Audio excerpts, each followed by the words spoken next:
Michael Shikha Niketan Higher Secondary Government-sponsored co-ed English medium school has taken an excellent initiative of teaching and make our students learn day-to-day lessons through audio and video in our YouTube channel. Teachers of all the subjects are working hard to enhance these online classes in the midst of this pandemic situation. It is a request to all the teachers, students and guardians to click the bell icon and subscribe our channel. Okay, good afternoon, good evening, good morning as per the time you are watching the video. So I have come up with the explanation of the next part of Thank You Ma'am for class 12. So I request all the class 12 students who are watching this video to open to page number 82, from where we are going to continue the explanation. So by the time you open the book, we'll just get a recap of what we have studied before. So before we have studied or understood that there was a boy, a teenage boy of 15 or 16 years of age, who snatched away the purse of a very big, tall, stout woman, and ultimately the woman drags him to her house, and she, in spite of putting him into any police or putting back into custody or going to the police station, apart from that, she plays a very loving role that was from inside, but portraying to be very strict from outside. We find that she drags her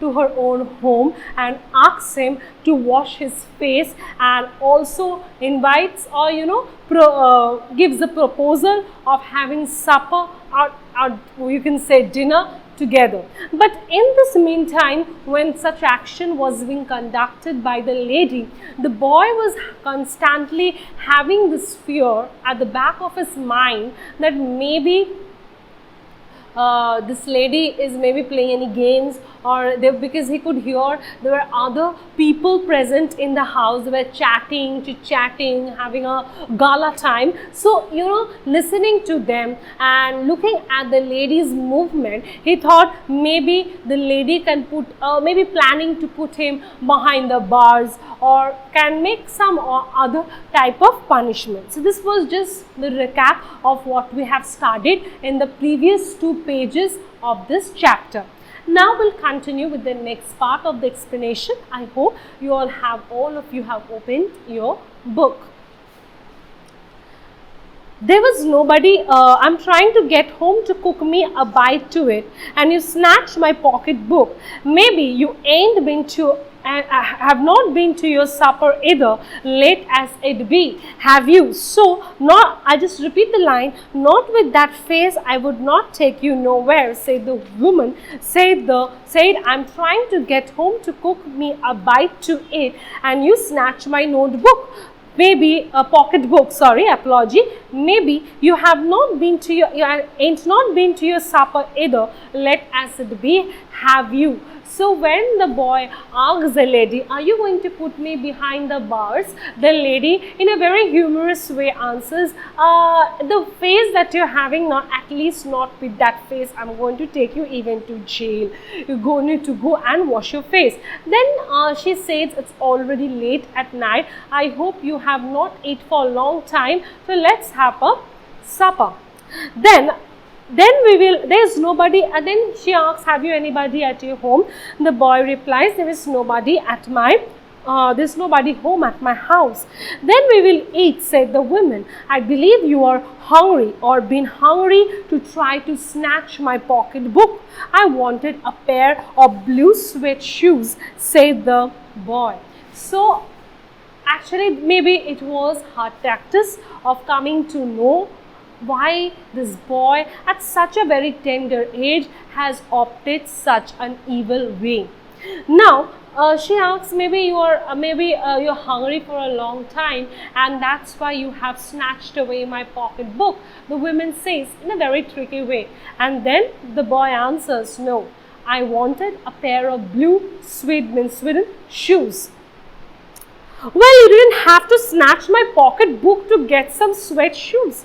said Mrs. Luella Betts Washington Jones. You could have asked me, ma'am. You could have asked me, ma'am. Now, water dripping from his face, the boy looked at her. There was a long pause, a very long pause. After he had dried his face and not knowing what else to do to dry it again, the boy turned around, wondering what next. The door was open. He could make a dash down, for it is down the hall. He could run, and run. The woman was sitting on the day bed. After a while she said, I were young once and I wanted things I could not get. So when that boy says I did this to get a pair of blue sweat shoes, the woman very genuinely, generously, kindly answers, why did you need to snatch the pocketbook for that? You could have asked from me. Listening to such a reply from the woman, there was a very long pause in actions and behavior of the little boy, and the boy constantly stared at the woman with the waters dripping down from the face, and then suddenly he was embarrassed when the women said, you could have asked of me, and therefore just to get his eyes out of her, he indulged himself into washing his face with the towel. But he didn't know what to say, how to react at that particular moment. And then at the same time that fear was constantly walking inside him, he could see the door in the hall was open. He could easily dash down the stairs and ran outside the door and ran very seriously and very swiftly to get rid of it, but somehow he cannot. Then while this thing was going on at the back of the mind of the 15-year-old boy, the woman sitting there said, when I was young like you, I also wanted many things which I could not get. Then let's continue. There was another long pause. The boy's mouth opened. Then he frowned, not knowing he frowned. The woman said, you thought I was going to say, but didn't you? You thought I was going to say, but I did not. But I did not snatch people's pocketbooks. Well, I was not going to say that. Pause. Silence. I have done things too which I would not tell you, son, neither tell God if he did not already know. So you sat down while I fix us something to eat. You might run that comb through your hair so you will look presentable. In another corner of the room behind a screen was a gas plate and an ice box. Mrs. Jones got up, went behind the screen. The woman did not watch the boy to see if he was going to run now, nor did she watch her purse which she left behind her on the day bed. But the boy took care to sit on the far side of the room where he thought she could easily see him out of the corner of the other eye, if she wanted to. He did not trust the woman not to trust him, and he did not want to be mistrusted now. So, when the women said, when I was young like you, I also wanted many things in my life which I did not want. Now, for that reason, I had never snatched pocketbooks, quote unquote. After saying this line, she said, you thought I'm going to say this, but I have done many things, many such things in my younger days to get my wish fulfilled, which I am not going to tell you, son. Actually, which I will not be able to tell you, son. How will I tell you? I will not be able to tell even that to God. So the mouth of the boy just remained open. He continuously met a frowning sound. He could not understand in what or whatever on what person's situation he is actually in. He thought that this woman is going to drag him, beat him, or may take the step to put him behind the bars. But in spite of that, this woman was sharing his life story, her teenage days, even how she maybe have done some misleading jobs. How did he understand that she did some misleading jobs? Because she said that she had done many things which she cannot even tell that to God. So on that aspect, we understand that she also maybe have done some misleading jobs. And therefore, listening to this, the boy just stays shocked. Then the woman just gets up and says, let me go and fix some dinner for us. And when she moves to fix the dinner, while she washes the basin, her hands and utensils, it was a mirror. She did not even look into the mirror to keep a watch what was happening to the boy. Even she left her pocket book back, her purse. She could have taken the purse away. Maybe she could have kept a watch on him, but she did not do. She wanted to arouse the guilt inside the boy by trusting him and loving him to the extent. And the boy also went and sat in the corner. But somewhere that fear, that not aspect of not trusting the lady was just continuously running in the back of the mind.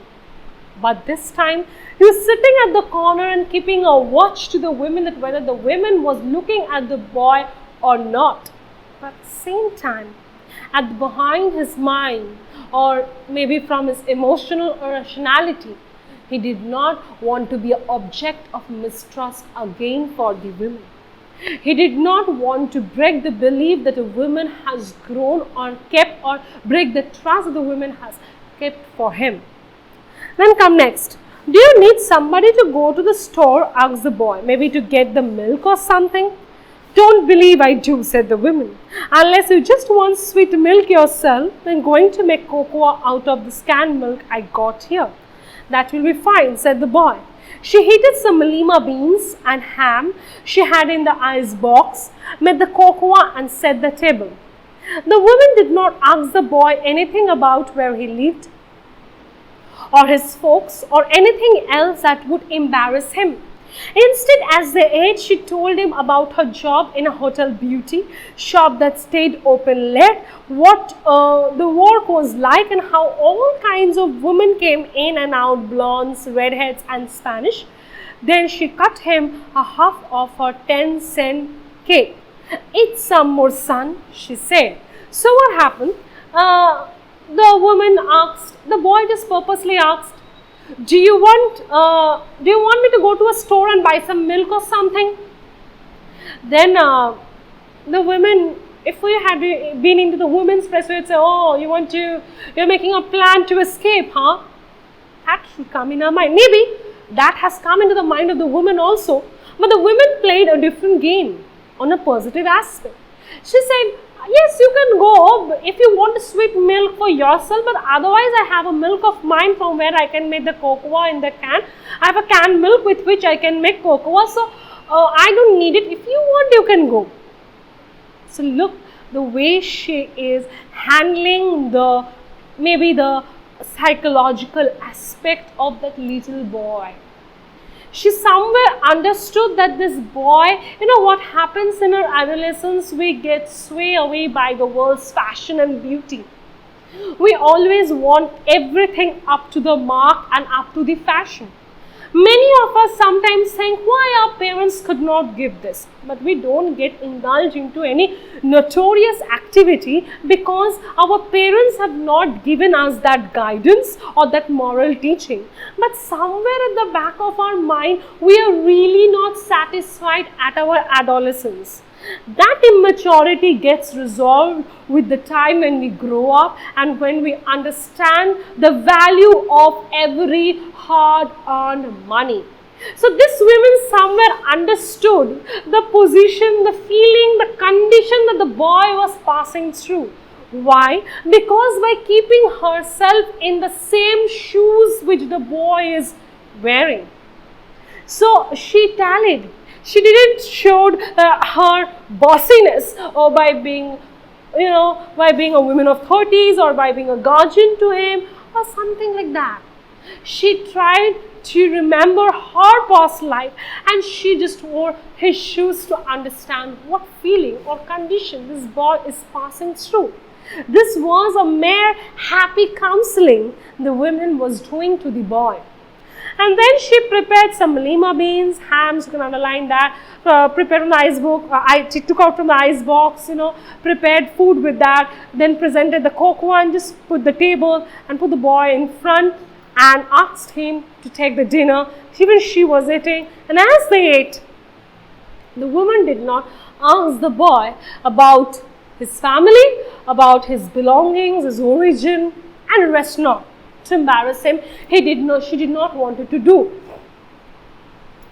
But rather, she went on. The woman heated some lima beans and ham taken from the iceberg, and as they ate,